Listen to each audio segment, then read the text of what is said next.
too slow, but you feel like home. Yeah, you feel like home. And where you run, I will follow, 'cause you feel like home.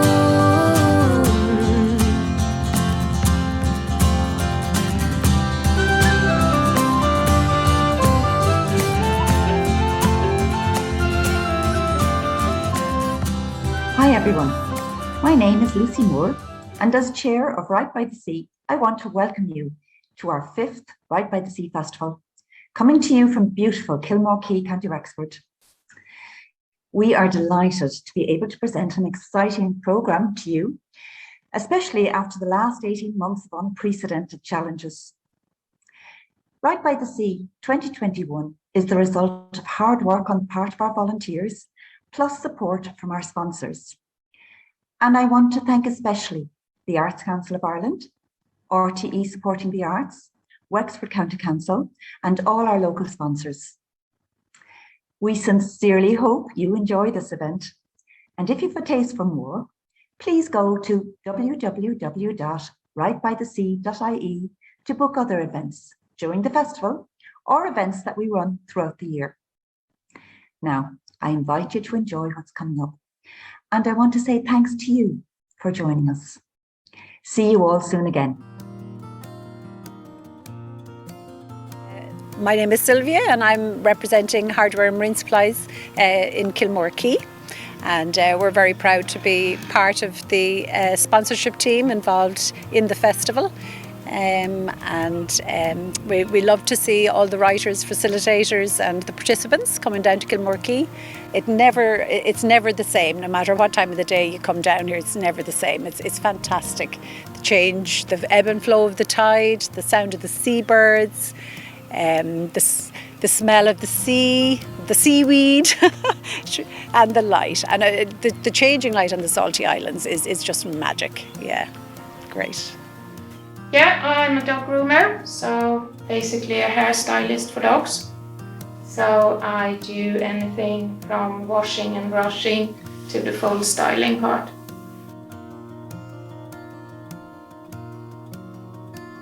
Yeah, I definitely think it causes an interest and makes people aware of the village. And then of course people are going to plan ahead.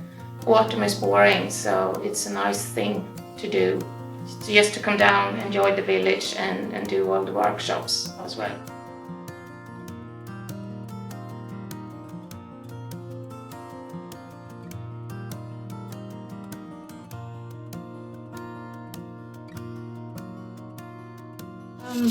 Right, well, welcome everybody. On behalf of the entire team at Right by the Sea, it's my distinct pleasure to welcome you to this session. Happy that you could be here, and we're delighted to be able to host this session, which is a conversation between Christine Dwyer Hickey and Derek Hand. Before I hand it over to them, I'll give a brief introduction. Christine Dwyer Hickey probably needs very little introduction to this audience. Born in Dublin, she's a novelist, a playwright, and a short story writer. Her body of work includes 9 novels, a short story collection, as well as writing for the stage. Her most recent novel, The Narrow Land, won 2 major prizes in 2020, the Walter Scott Prize for Fiction, and the inaugural Docu Literary Award. Moving on to Derek. Derek Hand is a senior lecturer and head of the School of English at Dublin City University. Derek's passionately interested as an academic and as a reader in Irish writing and writers. He's published books, essays, and articles on a great many of them, including John Banville, W.B. Yeats, and Mary Lavin. He's presently working on a critical study of the Celtic Tiger Irish novel, which is a fantastically interesting and rich field of work to draw from. Look forward to reading that. And today, Derek's going to be speaking with Christine about, among other things, the inheritance of guilt. With that, I'll hand it over to the two of you. Thank you. Okay, thank you, Sasha. And obviously, this is a very different type of, I suppose, space than the real world, when we'll be finding all the energy from an audience and so on. So hopefully we can make it work, Christine. So listen, welcome. And it's a pleasure to meet you, even if it is only virtually. I have some, I hope, interesting questions. The first I want to start, and I know you'd like to do a little reading at some stage, but just, I suppose, to get things going and beginning. And I ask this because a lot of your novels have children in them. And for me, they are all surrogate artists in many ways, tellers of tales. And that's something that comes up in The Narrow Land as it does in Tatty. But when did you think that you might be a writer, or when did you know that that's what you wanted to do? Well, I sort of always knew, I think. I avoided it for many years, though. I know that when I was very small, I had a very, very big imagination, and I was often pulled up for it. On the one hand, I was also a very early reader. It wasn't that I was particularly brilliant in school, but when I started school, I could read. And I kind of lived in a story kind of bored world. My parents had a difficult marriage, to say the least. And when I was very young, and I think it happens, it's a common thing with a lot of writers, I believe, that if you have that sort of childhood that's led on red alert, you become very observant, and you're always waiting for the row to happen or something to happen. But what I used to do is I would lie in bed at night time and I'd rewrite the day so that the end result would be different. There'd be a happy ending rather than a big row. So that's what I used to do. So from a very early age, I was thinking in storyboard fashion. And then because my parents knew a lot of writers, and I wasn't, you wouldn't really aspire to the kind of life that they had. Sort of think, oh no. I wanted to be something when I was very young, I wanted to be something very swotty with a uniform, like a nurse or the woman in Bewley's, or have a little notebook and be organized, because our house is just chaos all the time. And but I was always very good at English in school. And I eventually, when I was in my 20s, early enough, about 23, I wrote a novel very quickly in about 3 months. I thought you could do that then. And I sent it off to a few places. And I got lovely rejection slips, but, it was completely overwritten and over the top. And I sort of thought, well, if it doesn't come out of you naturally, I didn't realize that it takes a lot of honing and, work and editing and re-editing and rewriting. And I just can't do it. So I just threw myself in the bed and had a little cry, and then said, well, that's that then, But then as I started to come up to the age of 30, I thought I might have another go. And I began to write short stories. I just did a half an hour a day, and I gave myself a year to do it. I built up to about an hour and a half. And at the end of the year, I won the Listow Writers Short Story Competition. So that kind of gave me the validation, I suppose, to think that I could do it. Mm. I think what you're saying, what you're saying there, because it's interesting, I got that. I remember talking to John McGarren once, and he also, the idea of rewriting the real world, as it were, and at the same time having some power over these people who are perhaps wrecking your head, as it were, that suddenly you're moving the pieces around, I think is kind of interesting. And also that, and I think just to expand a bit on that, again, the idea of when you started, you thought it all came out naturally. And then you realized that actually this is a job of work. Yes. And I think that's what most people, thinking of writing and creative writing courses and so on, that's part of what we can teach them. Yeah. Is that, this is, it's work, it's made, it's constructed. And how did you find that move from it's within me and it's natural to it's a job of work? Well, when I started to write, I actually had a broken arm. My arm is a sling, and I'm my right arm, and I'm right-handed. So I picked the most difficult time to do it. And I had 3 kids at that stage, and they were all in school. So I sort of gave myself the time when they were in school. But one of them, I remember, had a big foolscap copy.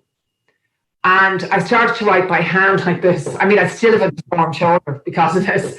And I then bought another matching foolscap copy.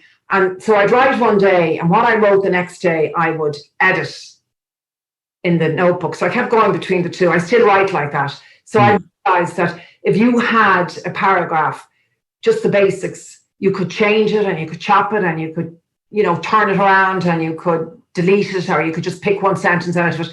And I began to learn that's the craft, how to work.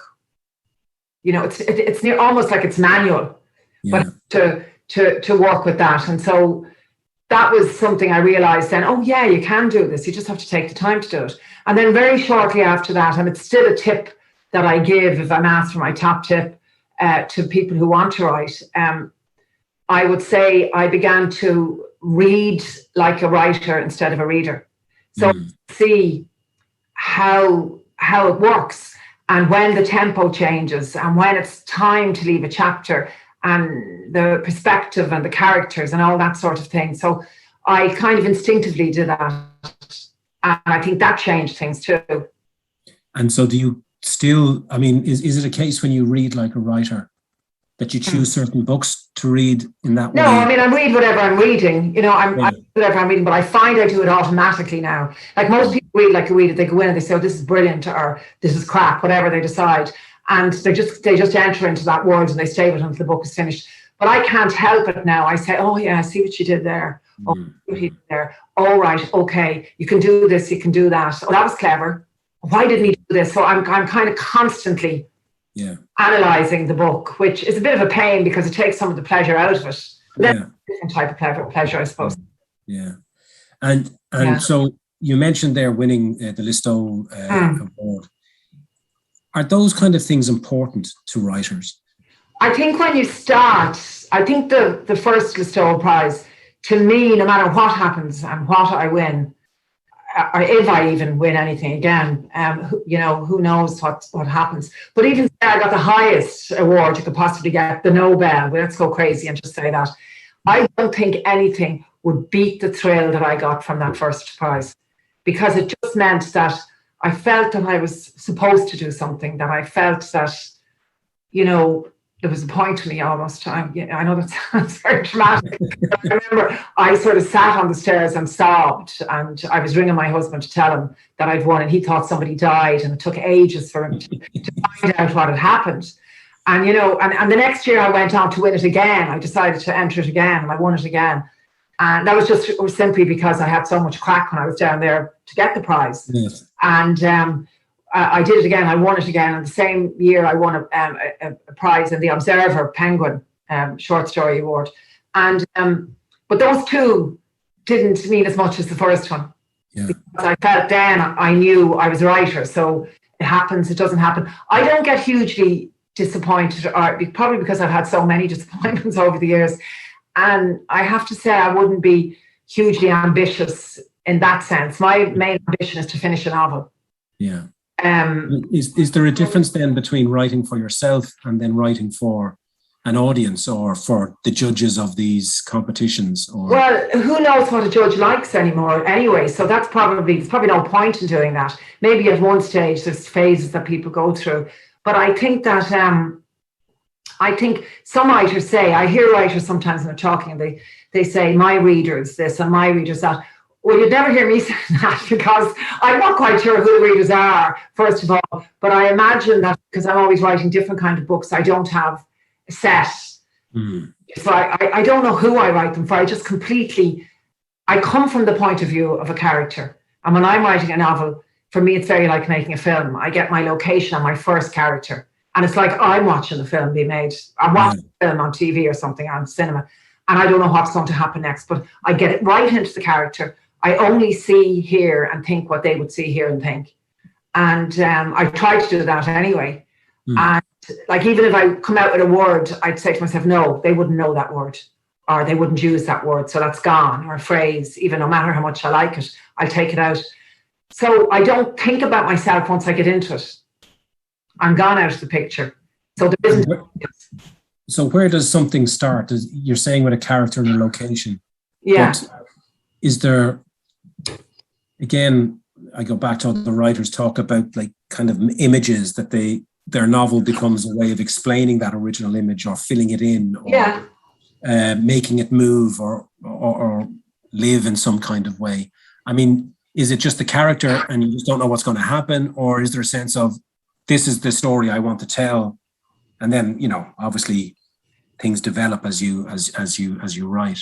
Well, they're all different, you see, because my novels are all different, and I think maybe with Tatty, because Tatty was my own story, and it was a story told from the point of view of a child. I had a fair idea where that was going to go, once I got the courage to write it, because I needed a lot of courage to write that particular novel. But The Narrow Land, which is a story about the American artist Edward Hopper and Joe Hopper, and it's set in Cape Cod in 1950, that I had no idea would happen. I just knew there was a little boy in my head, a little German boy, a German refugee, from a story I'd been told maybe 2 or 3 years before I started the novel. I was told the story when I was at a dinner in Leipzig by the translator who was assigned to me at the time. And he was telling me about Berlin after the Second World War and how the kids were sent off to be fattened up and then they would be adopted out. And I said, oh God, like little piggies going to the market. And he said, yes, exactly. And that image of the little boy stayed in my head. And I kind of knew immediately that I would write about him, but I didn't know where, how, what, anything like that. And he stayed in my head. And it's kind of like, it's very difficult to explain, but look, there's a house in Finsbury in London that I came across about 10 years ago. And every time I go to London, I go and I stand outside this house. And it's a terraced house, probably built for, clerks years ago, but now it's the high-end houses. And it stands in this very respectable terrace. And when I saw it first from the distance, I thought it was a nursery because there's things all hanging out of the windows and the railings and everything. And then when I got close, I saw it was dolls and all sorts of things, but they had a Barbie doll with blood coming down her neck, and she was tied by a school tie. And then there was a child's sock on the spear of the railing, and there spiders and all sorts of crazy things. And the door was one time I went and the door was open, and you'd all pieces of newspaper hanging down and stuck at things, and it was really weird.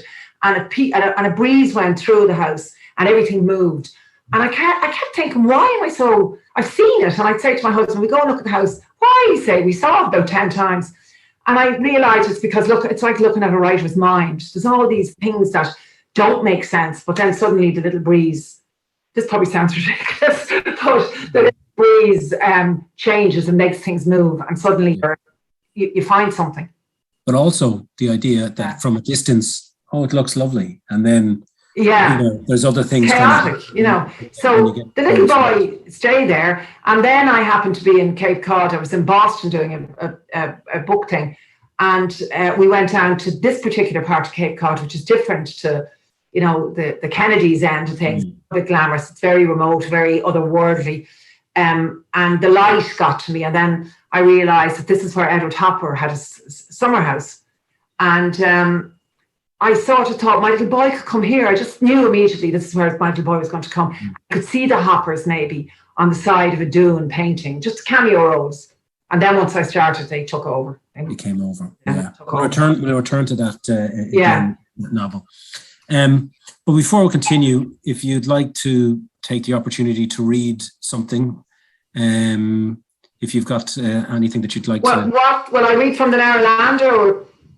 But maybe actually, if you could read from maybe Tatty, and maybe later we can do The Narrow Land. So okay, Can I just? It's just over here. I have to stretch. Excuse me for a second. Grand. I'll keep the audience entertained. You keep them. I'll use my faces there for them. I'll do my song and dance while you're away. Oh God! Do I have a Tatty? Oh, if you don't have it, we can go with The Narrow Land. I have. I've the English version. No, because it would be interesting, I think, for me, the idea of those two types of imagination at work, as you say, something coming out of the lived experience, and then a story that's kind of invented. So it's two different, journeys towards the end product. Anyway. Okay. Well, I'm going to read a bit that's... It's when she's nearly 5 and she goes to the races with her dad. And this is something that, I knew off by heart and inside out. So it's just a question of finding the voice for it. Right, 1965. She's nearly 5 and gets lost at the races. 1 minute she's standing behind Dad under his long brown raincoat. The next minute she's lost. She's standing under his long brown raincoat and it's like as if she's inside her own little tent. She can hear everything that's going on outside, but can only see what's inside the tent. The lining is shiny, with bumps here and there from all the stuff that fell through his raincoat pockets. Pointy pen, roundy pillbox, a couple of coins that must have wiggled all the way down to the hem.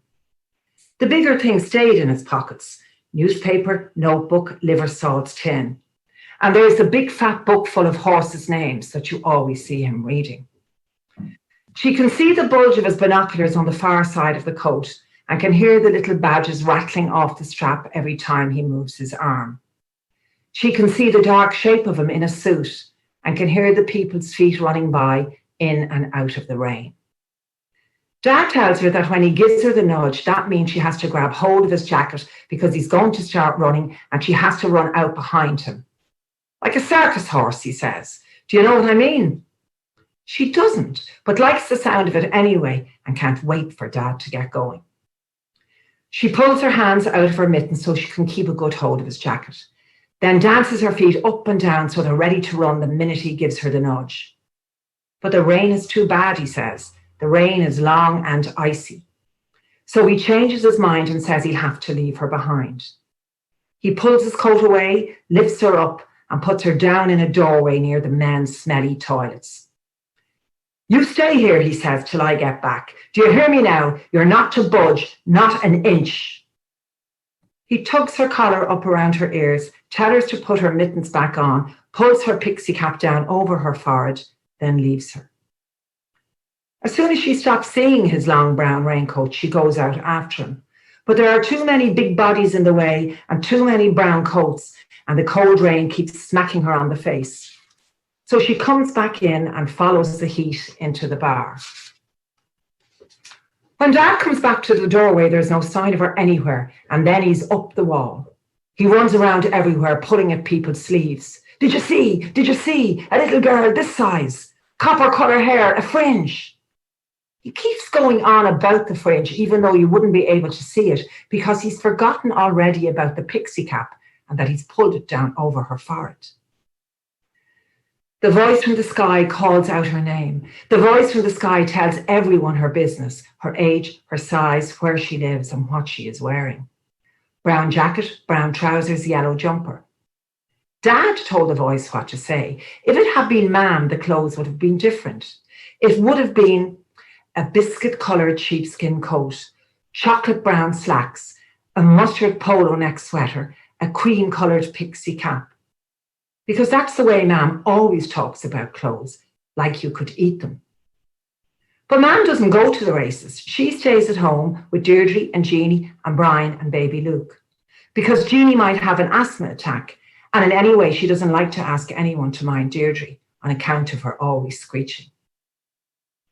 When Dad finds her, she's behind the counter sitting on a beer crate. She has one rosy cheek from the big heater beside her, and she's sucking a bottle of fizzy orange through a straw.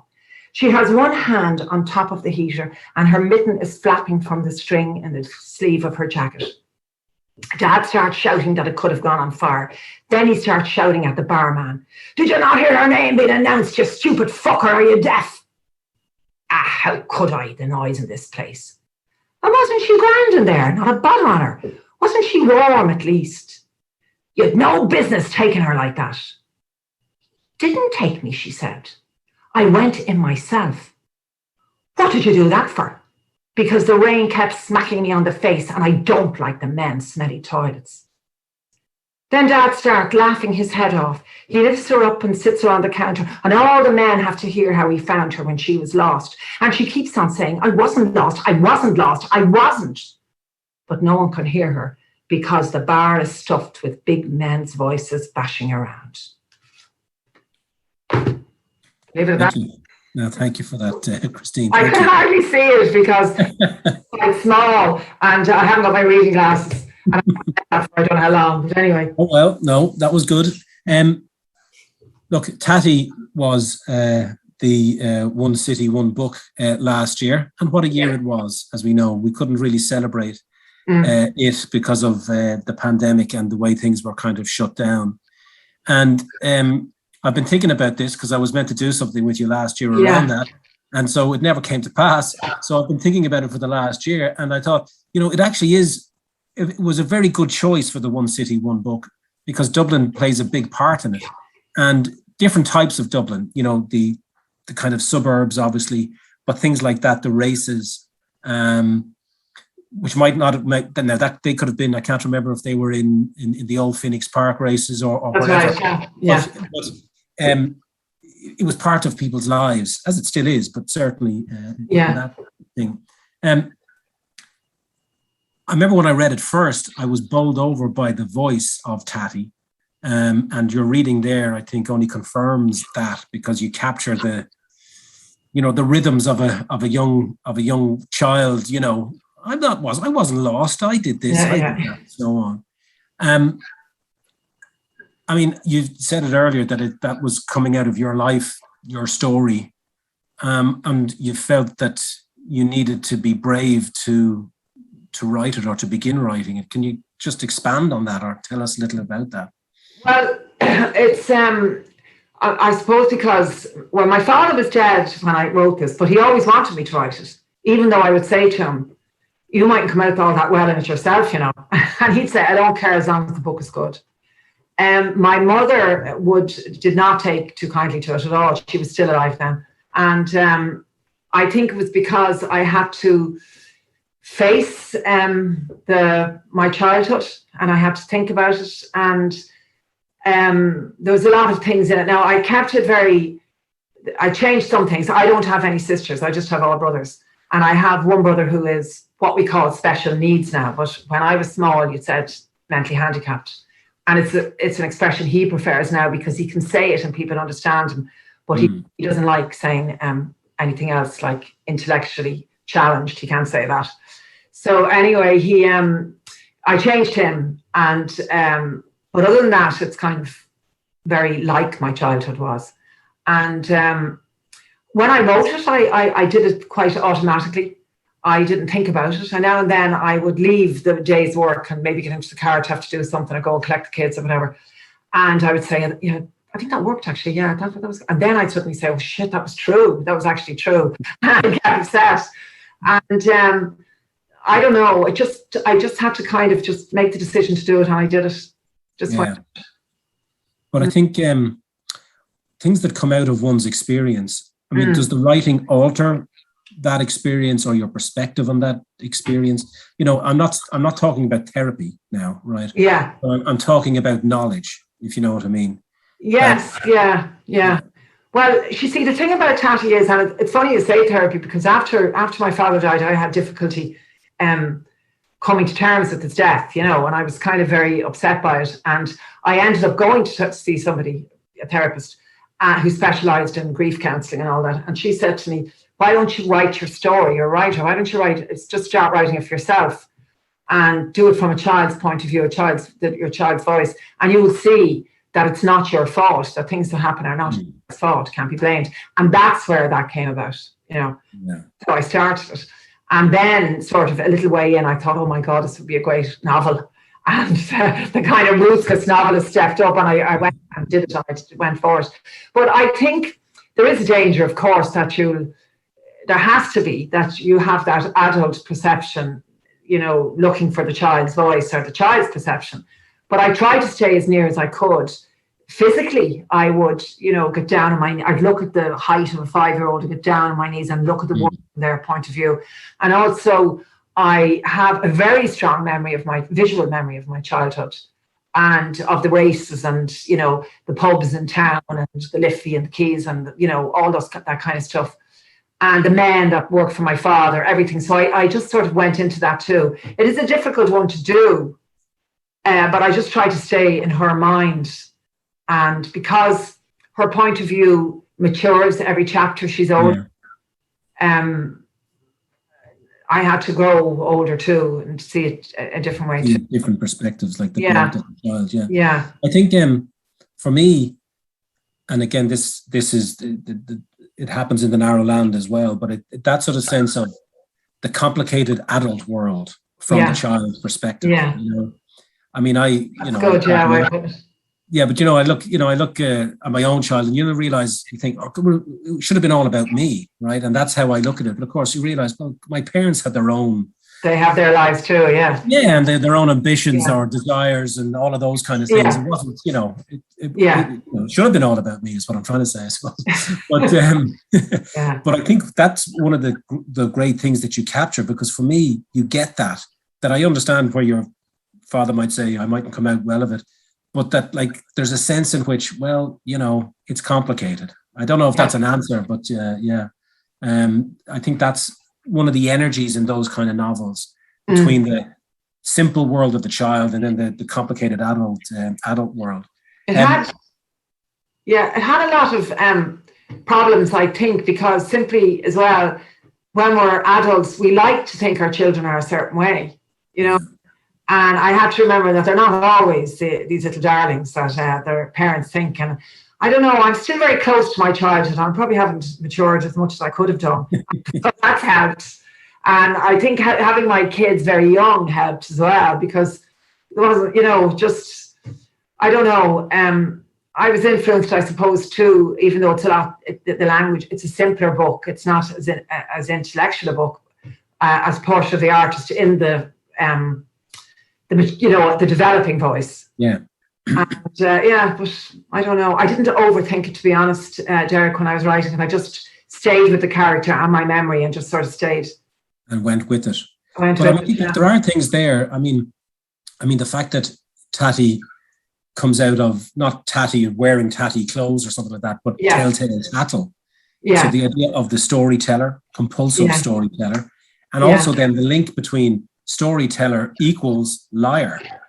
I mean, is that something, I don't know, again, I'm not trying to be a therapist here, but the idea that art as a way of lying, productive lying, perhaps, Well, I mean, if it is, you're making up things, you're making up things usually about people who don't exist.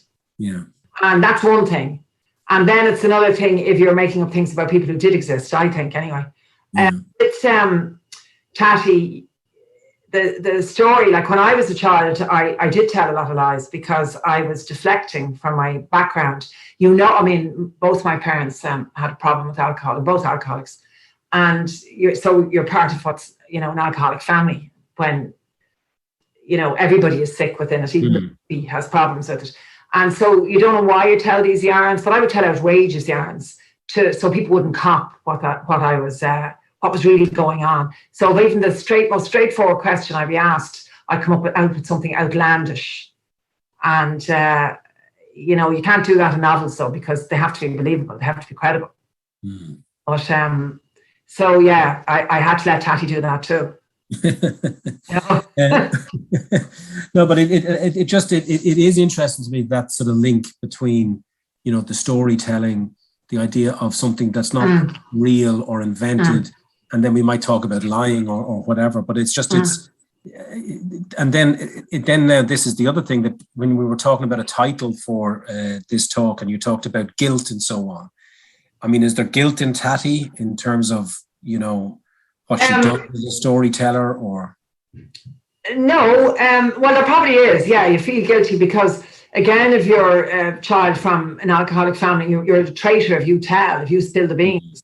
You're not supposed to tell. You're supposed to all just kind of suffer on and get into adult and bring all those chips on, and carry those chips on your shoulder and, feel it inside. No, you're not supposed to ever betray your family and what happens.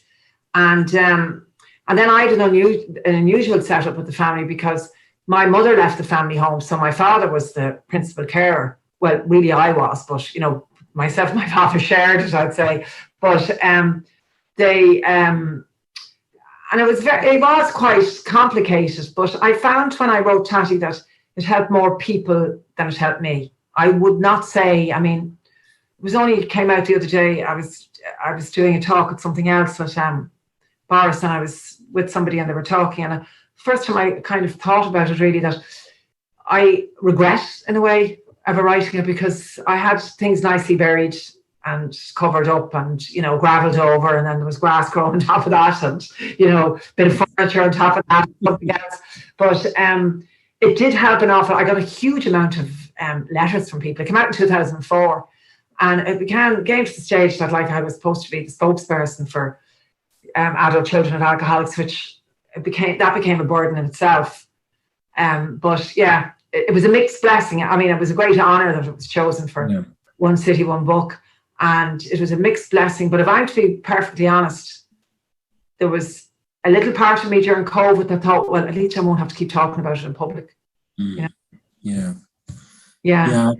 No, I mean, it's one of those things, and just this is with my kind of literary critic hat on and thinking about Irish writing. There's always, I think of, like, Joyce is a good example, but lots of other novelists, but there's that fine line between the desire to tell a story and recognizing that actually you're portraying something by telling that story. Yeah. Like betraying a family or a community.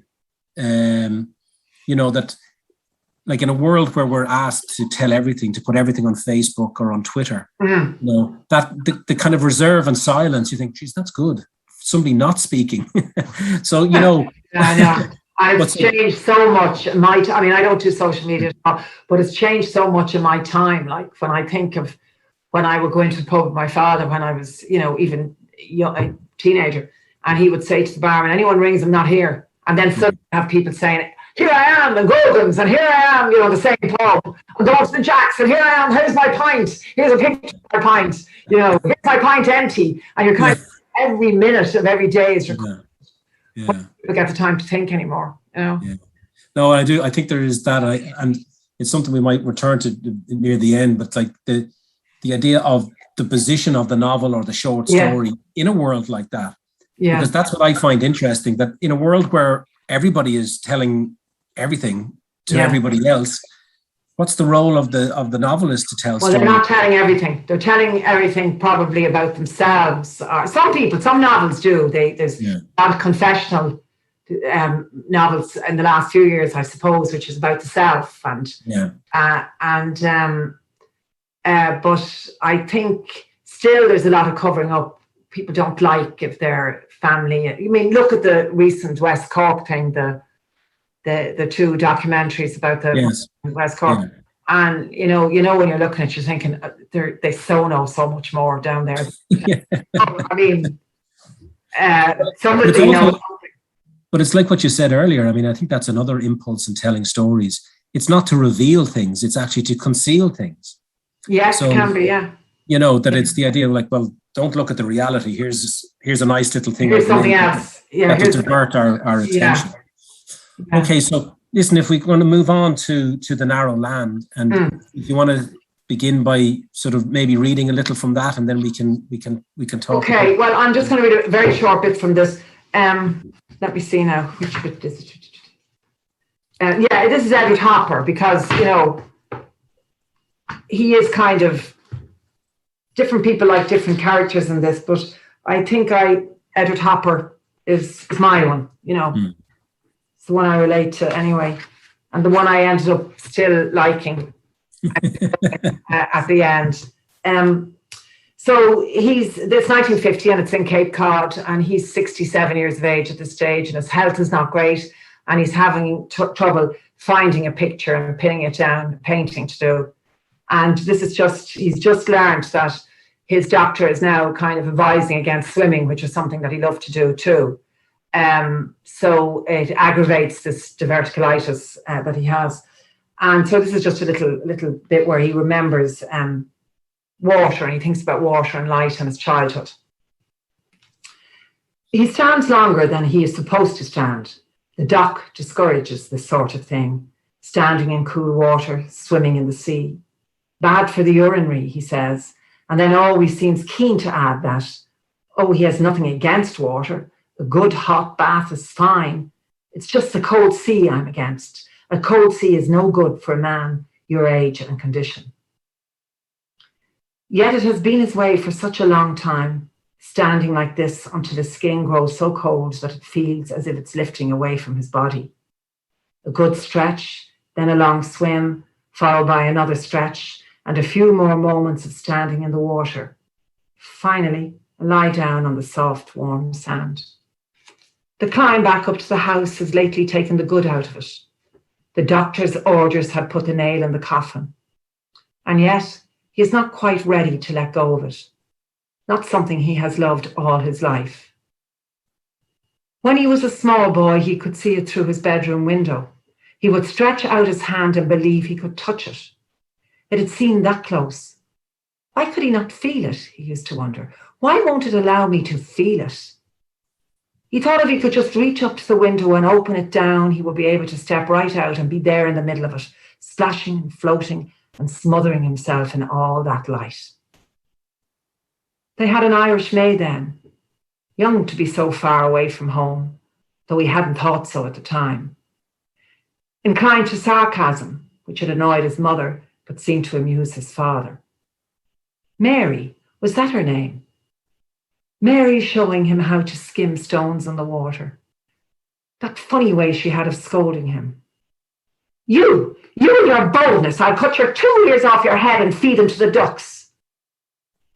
Mary crying behind the kitchen door and him throwing his arms around her hips and declaring his love for her. Poor Mary, if that was even her name. He had never been afraid of the water. His mother worried, calling him back in, the wind tossing her words around. I said, now, oh. No sense of danger, that's his trouble, she would say then, drying his hair with a compact aggression that hurt like hell. But he liked it too, her hand whipping the towel over his hair and his brain rattling around in his head, his forehead against her breast, the secret smell of her underarm, sweet, sweat and something sweeter.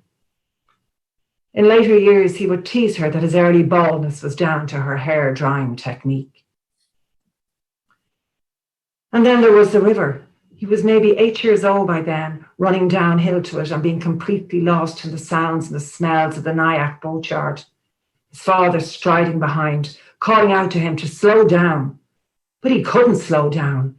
The best he could do was run back now and then, a breathless pause, a hop, and a couple of words before taking off again. Later still, learning to smoke with his school pals, blot of light on the underbelly of the bridge. Grasshopper. That was the nickname he'd had then. 12 years old and already 6 foot tall. Again, wonderful. This is a great achievement, this novel, The Narrow Land. I was, after reading Tatty, this is a completely different world and a completely different approach, because it's a different story, obviously. I suppose every novel, every poem, every play creates its own kind of energy, as it were, to contain or to express the story. But obviously, one major difference is Tatty coming out of sort of lived experience, and this, the opposite. You talked about it earlier, that image of the young boy and putting that boy into a particular location and so on. Was it that coincidental, do you think, that, these things sort of came together? Image of boy visiting Cape Cod, remembering that Edward Hopper was there. You know what I mean? Like, bringing it all together, or? I don't know. I mean, I think it usually happens with me like that with a novel. Just, as I said, if your location and maybe your first character, and then bit by bit, things just kind of happen. Or you're sent a little gift from somewhere, something falls in your lap. But in this case, I had Michael, the little German refugee. I had Cape Cod. I kind of had, I didn't really have the Hoppers. They were just I didn't know what I was going to do with them, if anything, but they were a possibility. And as I said, I was there on a very brief visit, and the light and everything I just knew that was the place I wanted. And then I started to do a little bit of research, and I found out about President Truman's directive, which was published in 1946 or 7. And that was to get children out of the holding camps. The war was over and there was still a lot of children in holding, and people indeed, in holding camps in Europe. But the children were orphans. Nobody knew who they were. They didn't know if they were the children of Jewish victims or if they were children of German soldiers or whatever. But Truman said he didn't care. He wanted to get some kind of papers in order, get them over here, and we get as many adopted as we can. So he did that, and that stuck with me. Probably, maybe Trump was going on about doing the opposite at that time or something, but it struck on me.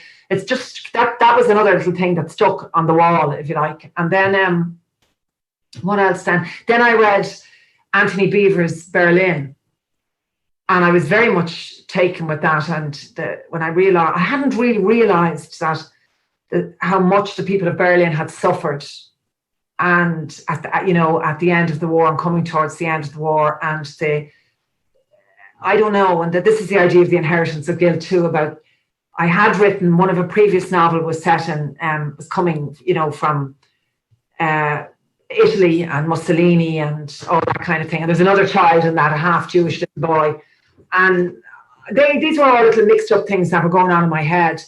And anyway, I got the first chapter down, and Michael is about to get off the train in Cape Cod. Hell is going to happen to him? I have no idea.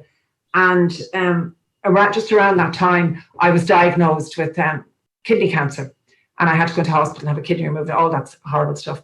And I had recorded before I got sick. I'd recorded this program, a documentary about Edward Hopper. Not really for him. It was for the scenery and I knew it was. I watched a little tiny bit, where I saw a trailer, I think, and I knew it was showing a lot of Cape Cod and scenery and all that. So I said, that could be interesting. I might pick up something there. But when I was recovering and suffering from insomnia, I got into the habit of watching this documentary and falling asleep while I was watching it.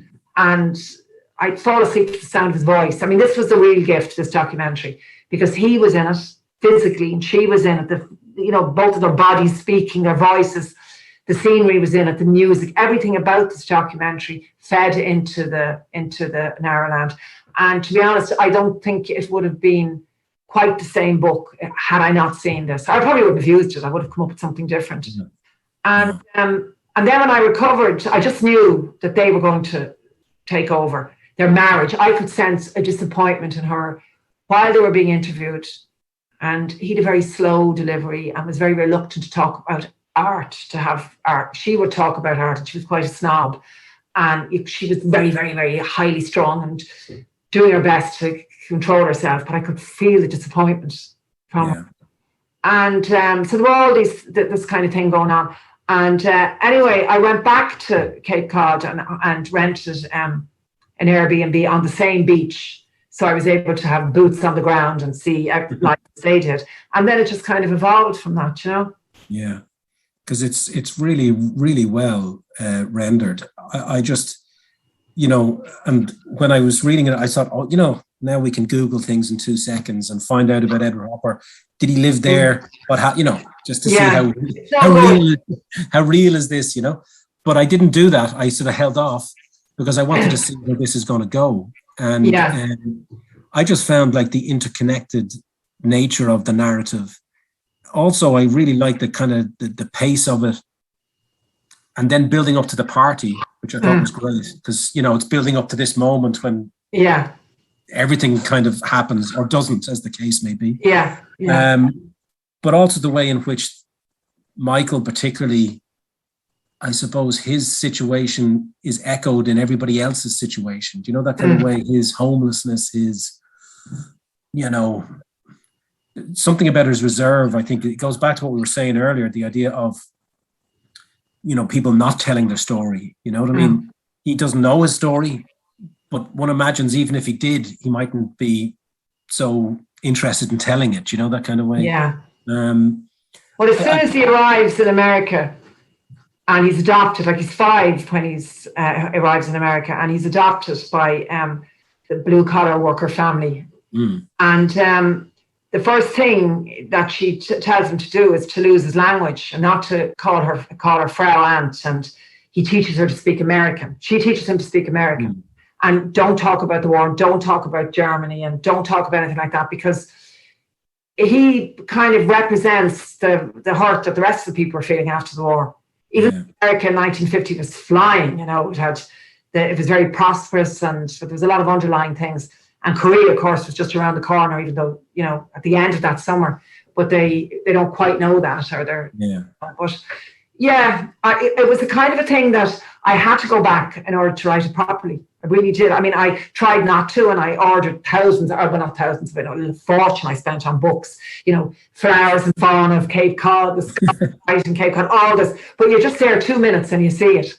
Yeah. You actually see it, and it gives you a natural flow to it. The party scene took a lot of nerve to do, because I kept thinking, Jesus, is this party still going on? I'll have to stop the party. There'll have to be a hurricane or a bomb and kill them all or something. I can't just keep doing it. But then I said, no, just go with it. Yeah. But it was like one of those kind of movies, all the interlocking kind of stories are moving towards a crescendo, and it really, really worked. It was well worked, I ought to say. But I just liked the gender conflict, the different voices. Each voice was distinct and believable. So Edward Hopper's voice, Michael's voice, Joe Hopper's voice, they all existed. There's only 4 perspectives in it. And I actually forgot about the 4th one until someone else pointed it out to me. I'm a disgrace, but I actually forgot.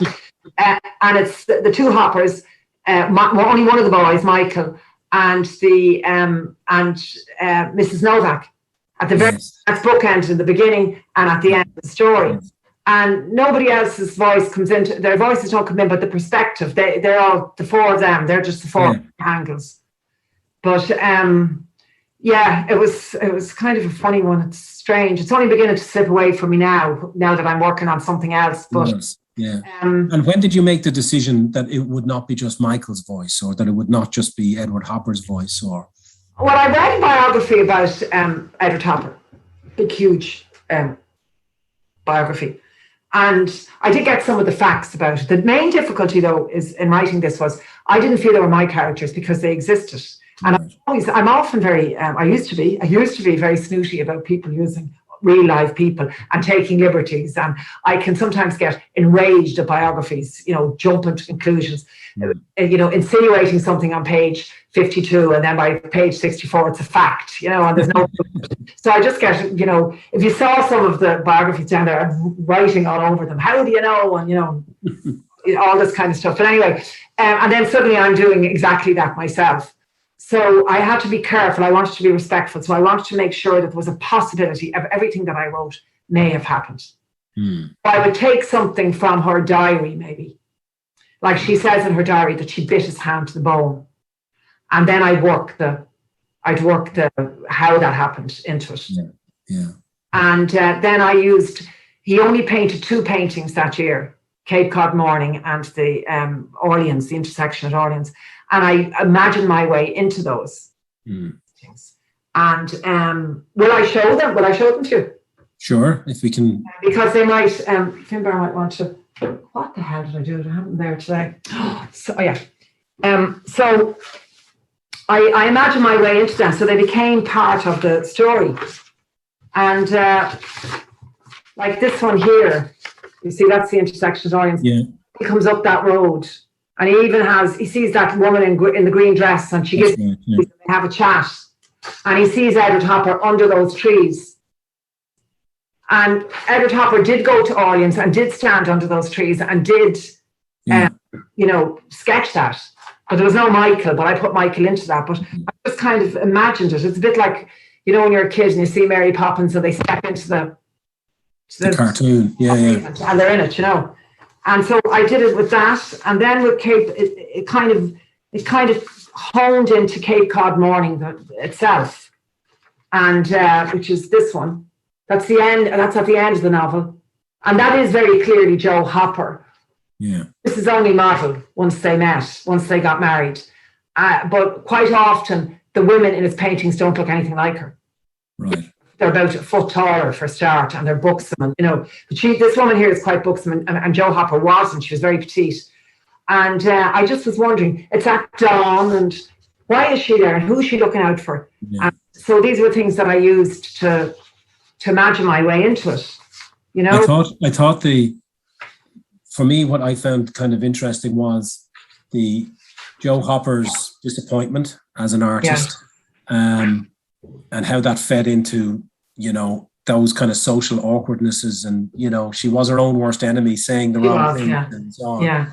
and then his search for whatever, but Yeah. that moment. And is that something that all kind of writers, creators have, like searching for the right light, for that little image? That's the one. That captures. I think probably, yeah, it is. But in a way it is, but it's a bit different for writing because it can develop and change, and it's not, but with Edward Hopper, the way he worked is he carried the painting in his head. He got the idea and he carried the painting in his head for a considerable time until he was ready to put it down, Right. And where a poet probably would do that, maybe carry the poem in their head, it's more compact.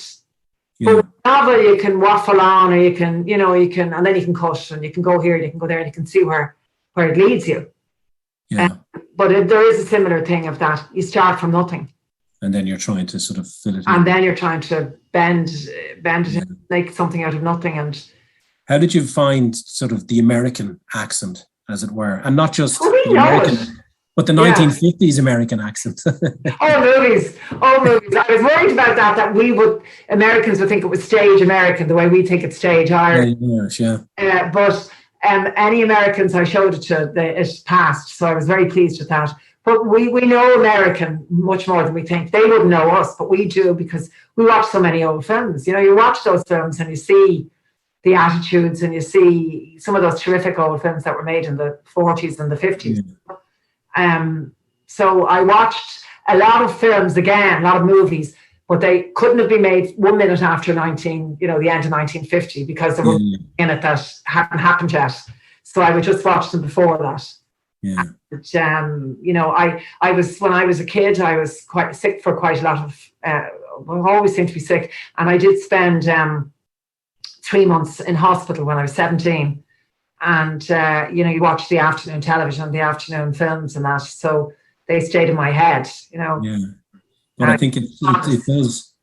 Well, and the differences, because Michael's is a little more stilted because it's not his first language, as it were. Yeah, and I was doing a reading of his, the train scene, and I realised that when I was writing it, I wrote it like this. I was doing this like I was. You're on the train. I said to myself, "What are you doing that for?" While I was reading it to the public, what are you stop? What are you doing that for? And then I realised, that's what you did when you were writing it, and it's like a train. The language is like a train. Yeah. I think you capture well the kind of nuances of class. And American class, of course, it's a class. American class, yeah. You can buy it. You can buy it. Yeah, but there still is, there's a blue collar reality and a little bit more elite reality. Yeah. And while everybody can have a conversation at some level, they're not fully connecting. No, they're hugely polite. They're very polite. The ones that would regard themselves as being a little bit up the ladder, but they don't engage. They don't. Yeah. And then you said that, one of the, you didn't like all the characters after writing them, or you liked some more than others at the end of it. Joe, when I started with Joe, I thought, I had to tame her down because it was a right piece of work, to be honest, Eric. I had to put her, calm her down a bit. I think, she was very, very, as you say, her own worst enemy. She was a feminist who couldn't stand women. She just couldn't stand other women. She was very pushy and very ambitious. But, when people would come to visit them, he would never have his paintings on display. They'd be put away. Even if they were out and he was working on something, put it away. She'd push hers out to the floor. She was very pushy. And she was kind of a little bully, I felt, in lots of ways. And she also, I felt... dragged his reputation into the mud in many ways because her diaries were found relatively recently. And in the diaries, she would say what a bastard he was and he stopped her career and she would have done this and she could have done only for him, and that he wouldn't let her drive and he wouldn't let her do this and wouldn't do that. And when I read the biography first and these extracts of the diary, I thought, oh, that's very disappointing. I thought he was such a nice man. I thought he was very gentle, a big gentle giant. And I said, God, how wrong can you be? And then I said, no, wait, read it again. And the only negative word I could find about him came from her. Nobody else ever said anything about him. And so she would say things like, oh, you know, Eddie, he hates kids, he hates children. And yet somebody else would say, the Hoppers came to stay with us for a month. Edward Hopper was great with the kids. He played with them all the time. They had great fun. He was always fooling around with them. So there was a lot of these things. Yeah. And then the next diary entry, she would talk about what a saint he was. So he was a wonderful husband. He does this and he's wonderful. He's marvelous, you know. So she was very volatile. So very unreliable witness, to say the least. Mm. And then eventually when I did see her paintings, now don't get me wrong, I think she's a highly intelligent woman. I actually think she probably could have been a writer. Some of the lines, you know, I used some of her lines in it. And she was very, very, very clever and very knowledgeable about a lot of things. But really, if we're to be honest, she wasn't, you know, if she was teaching you art in school, maybe in junior cert, leaving cert, she'd be fine. But if you want to be someone who is going to be, you know, have exhibitions on in the big world galleries, it just wasn't going to happen. And her tragedy was that she was married to a man who did have that extra power in his paintings, and she didn't have it. But she really, really, like, she's the soul of an artist. She wanted to be an artist. And yet her relationship with Michael in the novel casts her in a sympathetic, likable light, as it were. I that's all completely invented, and I don't know. Maybe the only one that I ever saw her, she adored Edward. She didn't really want anybody else, and now and then somebody would come into their lives, and very quickly she tired of them. She certainly didn't want any females around the place. The only one that she loved was Arthur, the cat. She loved her cat, Arthur, and she loved her mother. She loved her mother. Her father and her brother died quite young from what used to be dipsomania, but it was alcoholism. And she probably is an extreme example of the very most damaged sort of adult child of an alcoholic, the insecurities and all that kind of thing, and the reinvention of the self. Yeah. She was always reinventing herself. But I did kind of get to pity her, and I didn't like her in the beginning. I got to like her then. Yeah. You know? But like, she's redeemed in that relationship with Michael, I think. Yeah. And then Richie is also a kind of sad character too. Richie, yeah. And yet, poor old Richie. Yeah, poor old Richie. But like, he also, again, I thought it was very nice the way Edward sees something in him that no one else is sort of seeing. Yeah. You know, a certain resilience, a certain toughness. You know, I mean, for those who mightn't have read the novel or hopefully going to read the novel, he's lost his father in the Second World War, and that's basically part of his problem, I suppose, at this moment in 1950, coming to terms with that loss. But like, you know, it's kind of interesting the way that different characters have different perspectives of other characters that see them in a more positive light, let us say, or, you know, give another twist to the tale. So that, I think, and Richie's very low. He's as Edward Hopper says in the book, I think he's probably the loneliest. Yeah. And he has an awful lot in common with Michael, and Michael was sent there to keep him company. Michael lost his father in the war, a German soldier, and Richie lost his father, an American officer.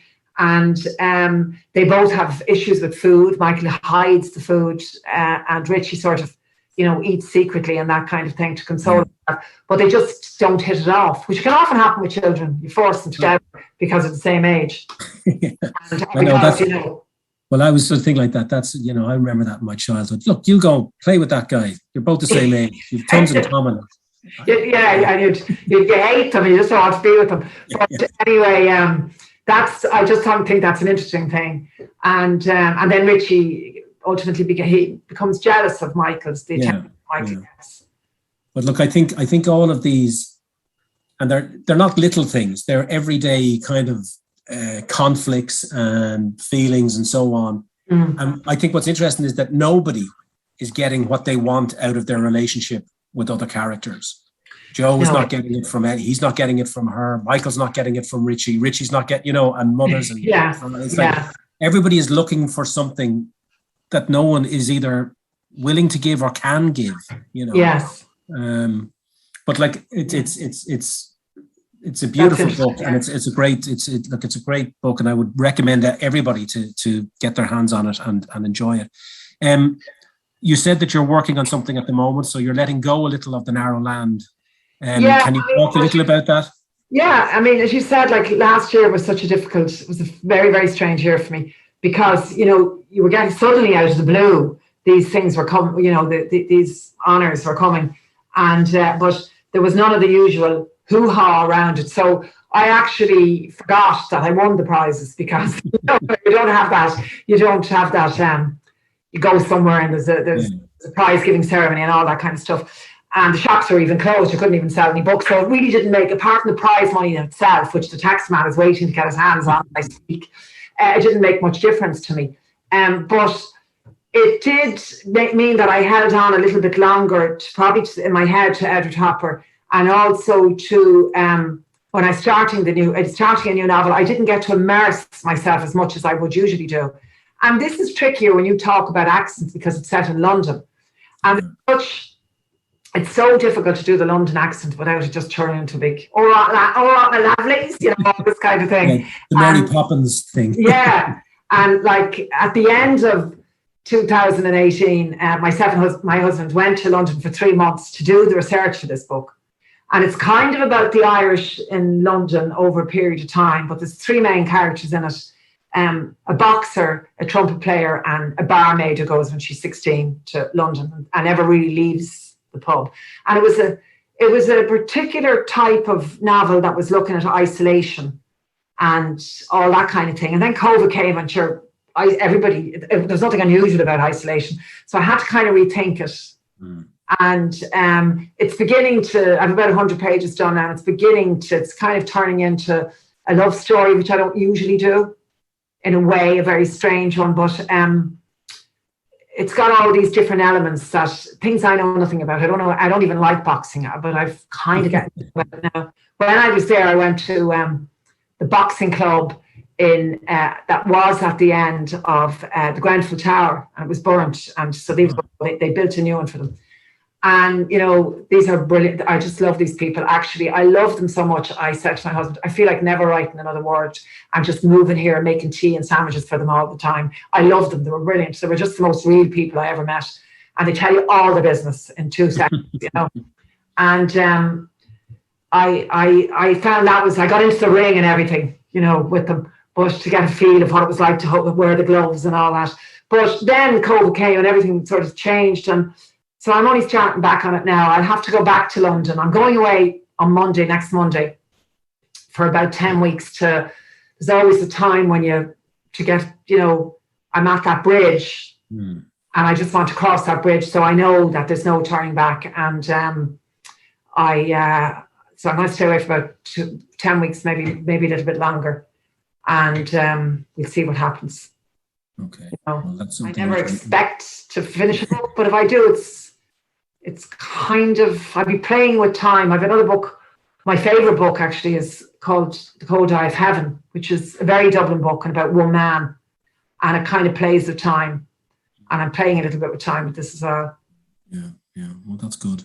Look, it's good I think that's the thing for a lot of writers, that the COVID experience, you think, I have all this time, but yet the real world is, but the real world isn't there to interact with in many ways. So that can be sort of difficult. I think we've talked for a little longer than an hour, Christine. Oh dear, okay. Well, sure, they can cut lumps out of us. No, they can cut lumps out of us, but it went very quickly. And I'd just like to thank you for your answers and thank you for your questions. They were very interesting and different. No, I really, really enjoyed it. And hopefully we'll meet in the real world at some stage. Okay, all right. Okay, thanks a million. Thank you both so much. That was absolutely wonderful. It did go by quickly. I'm sure that we could happily listen to another hour of it, but needs must, and we'll move on. There was so much in there that was fantastic, but for me, Christian, I wanted to note that that awful question, where do you get your ideas? And it's an awful question, and the answers, to be frankly, are often quite, they match the quality of the question. But that was just a really wonderful description of the collecting and adhering and collating of random bits and pieces that come together to form the raw material for a story. And I think that it was really valuable to me, and I'm sure that the audience will also find it really, really useful. So thank you for all of your time, but thank you particularly for that little nugget today. It was wonderful. Okay.